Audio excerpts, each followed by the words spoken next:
pupulsuhan. Iba't ibang personal collections. Ang pagkakaroon ng isang personal na koleksyon ay isang hobby o libangang nangangailangan ng panahon, disiplina at kadalasan, pera. Silipin natin ang collections ng ilan nating mga kapulso.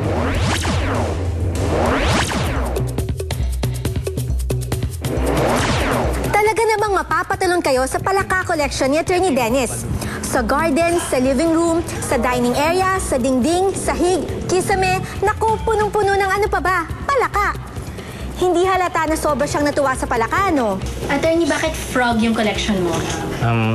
Siguro, yung collection ko is an embodiment of different perceptions on frogs. In Chinese literature, they symbolizes wisdom and luck. In other culture, they have this belief on fertility. They multiply because of the rain. It brings you luck. It brings you better life in some point of your life. Kakaibang saya raw ang nararamdaman niya tuwing nadadagdagan ng koleksyon niya ng palaka.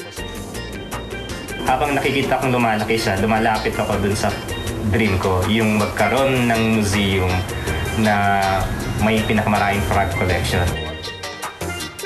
Naku, Attorney Dennis, hindi pa ba ito ang pinakamarami? Pati kinakainan natin ay may design ng palaka. Palakang tumutugtog, sumasayaw, palaka with angels, sporty frogs, palaka sa aquarium, palaka sa bedroom, everywhere there's palaka. Pati ba naman si Muning nagmukha na ring palaka? Winner talaga itong collection mo, Attorney Dennis.